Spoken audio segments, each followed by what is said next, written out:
मैं राजा नहीं हूँ, राजा बनना भी नहीं चाहता हूँ। आखिर राहुल गांधी ऐसा क्यों कहते हैं कि ना ही वो राजा हैं और ना ही वो बनना चाहते हैं? उनके इस बयान ने हलचल मचा दी है। दोस्तों, इस पर तो बात करेंगे ही, लेकिन उससे पहले आपको ये बता देते हैं कि जिस जगह पर और जिस कार्यक्रम में राहुल गांधी ने ये बयान दिया है वो बहुत ज्यादा जरूरी कार्यक्रम है। जी हाँ, नई दिल्ली में कांग्रेस की तरफ से विज्ञान भवन में एक कार्यक्रम का आयोजन किया गया है, जो कि कांग्रेस के कानून, मानवाधिकार और सूचना का अधिकार विभाग की तरफ से यह कार्यक्रम आयोजित है और इसका नाम है राष्ट्रीय कानूनी सम्मेलन। इस कार्यक्रम में राहुल गांधी पहुंचते हैं और राहुल गांधी ने जब मंच संभाला तो हर तरफ सिर्फ राहुल गांधी के नाम के ही नारे लग रहे थे। राहुल गांधी ने इस कार्यक्रम की शुरुआत की। उनके साथ मल्लिकार्जुन खड़गे और अभिषेक मनु सिंघवी ने दीप जलाकर कार्यक्रम की शुरुआत करते हैं। इसके बाद राहुल गांधी मंच संभालते हैं और भाजपा के खिलाफ मोर्चा खोल देते हैं। लेकिन जैसे ही राहुल मंच पर आते हैं, माइक के सामने खड़े होते हैं, वैसे ही जो जनता बैठी होती है, तस्वीरें देखिए, दूर दूर तक जो जनता बैठी है वो राहुल गांधी के नाम पर नारे लगाती है कि देश का राजा कैसा हो, राहुल गांधी जैसा हो। इस नारे के बाद राहुल गांधी मंच से कहते हैं वही बात जो हमने वीडियो की शुरुआत में कही थी, सुनवाई थी आपको। इस पर राहुल जवाब देते हैं कि नहीं बॉस, मैं राजा नहीं हूं और मुझे राजा बनना भी नहीं है, क्योंकि मुझे राजा के कॉन्सेप्ट से ही दिक्कत है। राहुल गांधी जैसे ही ये बात कहते हैं, हर तरफ तालियां बजनी शुरू हो जाती हैं। काफी भारी संख्या में विज्ञान भवन में जो तमाम जनता है वो मौजूद थी। इनमें से ज्यादातर जो है वो वकील हैं पेशे से, और उनको लेकर के ही इस कार्यक्रम का जो आयोजन है वो किया गया है। अब इसके बाद दोस्तों, इस अपनी चर्चा में, अपने मंच से संबोधन में राहुल गांधी आगे बढ़ते हैं और एक किस्सा याद करते हैं, जिसमें वो कहते हैं, Yesterday my sister said to me, now you know, personal बात है तो बोलनी नहीं चाहिए, मैं बोल देता हूँ, नहीं माफ करूंगा। She said to me, you know Rahul, you realize that you're playing with fire. And I said, yeah Priyanka, I am playing with fire. I will continue to play with fire. I'm not scared of playing with fire. I have come here. Look, I am eventually, like most of you, I'm going to end up in the fire, right?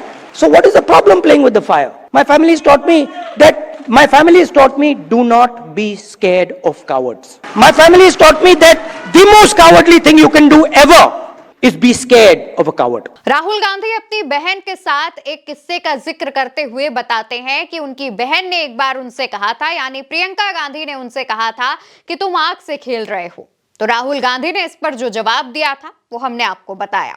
दोस्तों, इस कार्यक्रम में राहुल गांधी सिर्फ अपनी बहन के साथ के किस्सों का जिक्र नहीं करते हैं। राहुल गांधी कृषि कानूनों के समय का जिक्र करते हुए बताते हैं कि कृषि कानून को लेकर के जब हम सरकार का विरोध कर रहे थे, खासतौर पर राहुल गांधी जब सरकार का विरोध कर रहे थे, तब सरकार की तरफ से अरुण जेटली राहुल गांधी को धमकाने आए थे। राहुल गांधी इस बात का मंच से ही जिक्र करते हैं और कहते हैं कि अरुण जेटली ने मुझसे कहा था कि अगर तुम कृषि कानून का विरोध करने से नहीं रुकोगे तो हमें तुम्हारे खिलाफ एक्शन लेना पड़ेगा। जिस पर राहुल गांधी कहते हैं कि बिल्कुल लीजिए, मैं नहीं डरता हूं।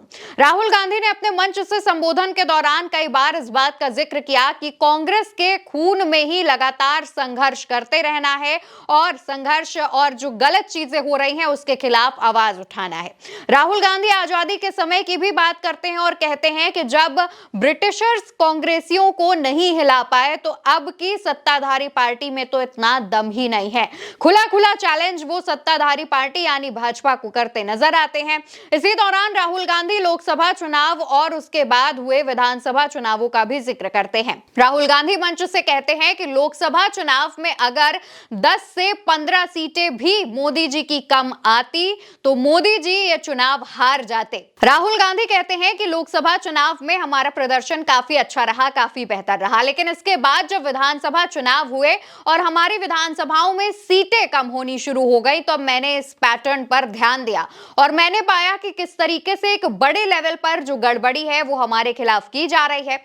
इसको लेकर के राहुल गांधी आगे कहते हैं कि हमने जब इसमें अंदर तक घुसकर चीजों की जांच पड़ताल की तब पता चला कि एक बहुत बड़े लेवल पर खेल चल रहा है। राहुल गांधी आगे कहते हैं कि अब इस खेल के लिए मेरे पास एक ऐसा एटम बम मेरे हाथ लग गया है जिसको मैं जब फोड़ूंगा तो हर तरफ हाहाकार मच जाएगा। राहुल गांधी के बाद मंच संभालते हैं कांग्रेस के अध्यक्ष मल्लिकार्जुन खड़गे। वो जो बयान देते हैं वो भी आपको सुनना चाहिए। महाराष्ट्र में एक हॉस्टल में अगर 9,000 वोटर्स होते हैं तो आप समझिए ये क्या इलेक्शन कमीशन है, क्या ये कठपुतली मोदी जी की कठपुतली है। मल्लिकार्जुन खड़गे अपनी बात में इलेक्शन कमीशन यानी चुनाव आयोग को भाजपा की कठपुतली बताते हैं और कहते हैं कि चुनाव आयोग भाजपा के साथ मिलकर जिस तरीके की धांधली कर रहा है, इससे एक बात तो साफ है कि वो भाजपा की कठपुतली बन गया है। इसके बाद तमाम और नेता आए जिन्होंने मंच संभाला और अपनी बात रखी, लेकिन जिस आक्रामक अंदाज के साथ राहुल गांधी ने तमाम मुद्दों पर भाजपा को घेरा और साथ ही साथ कांग्रेस के पुराने दिनों को याद करते हुए तमाम किस्से शेयर किए, उससे वहां पर एक समा बंध गया। सबसे ज्यादा इस वक्त सोशल मीडिया पर राहुल गांधी की वो बात वायरल हो रही है जिसमें वो खुद को राजा ना होना बताते हैं और इसके बाद राहुल गांधी का जो दावा जिसमें उन्होंने कहा कि अगर 10 से 15 सीटें भी कम होती तो मोदी जी आज प्रधानमंत्री ना होते, ये बातें वायरल हो रही हैं। अब राहुल गांधी के इस अंदाज पर आप क्या कहना चाहते हैं कमेंट सेक्शन में याद से बता दीजिएगा और साथ ही इस वीडियो को ज्यादा से ज्यादा लाइक और शेयर करिएगा। नमस्कार दोस्तों।